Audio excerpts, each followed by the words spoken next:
નમસ્કાર દર્શક મિત્રો, ટીવી18 ન્યૂઝમાં આપનું સ્વાગત છે।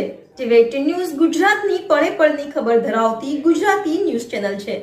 હવે જોઈએ મુખ્ય સમાચાર। કચ્છમાં ઈદ ઉલ ફિત્રની ભવ્ય ઉજવણી। ભુજ, રાપર અને અંજારમાં હજારો મુસ્લિમોએ નમાઝ અદા કરી દેશની સુખ શાંતિ માટે દુઆ માંગી। કચ્છ જિલ્લામાં ઈદ ઉલ ફિત્રની ભવ્ય ઉજવણી કરવામાં આવી હતી। ભુજની મોટી ઈદગાહ ખાતે મોટી સંખ્યામાં મુસ્લિમ બિરાદરો એકત્રિત થયા હતા।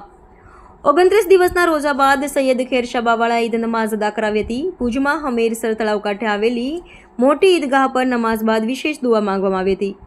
મુસ્લિમ અગ્રણી અલી મોહમ્મદ જત અને સુન્ની મુસ્લિમ હિતરક્ષક સમિતિના પ્રમુખ અબ્દુલભાઈ રાયમાએ સર્વ દેશવાસીઓને શુભેચ્છાઓ પાઠવી હતી। રાપરમાં જૂના મસ્જિદથી નીકળીને આંઢવાળા તળાવ પાસેની ઈદગાહ ખાતે નમાઝ અદા કરવામાં આવી હતી। આ પ્રસંગે સુન્ની મુસ્લિમ સમાજના પ્રમુખ હાજી ઇસ્માઇલભાઈ પણકા, જુમ્મા મસ્જિદના મુવત્તલી હાજીભાઈ ખાસકેલી સહિત અનેક અગ્રણીઓ ઉપસ્થિત રહ્યા હતા। અંજારમાં શાહીન બેકરી ગ્રાઉન્ડ ખાતે મસ્જિદે ખિઝરાના ઇમામ મૌલાના હાજી શરીફ રાયમાએ ઈદ નમાઝ અને ખુતબો પઢાવ્યો હતો। તેમણે દેશમાં અમન, શાંતિ અને ખુશાલી માટે ખાસ દુઆ કરી હતી। કાર્યક્રમમાં હાજી મોહમ્મદ આગરિયા, અમીર અલી રાયમા સહિત અનેક આગેવાનો ઉપસ્થિત રહ્યા હતા।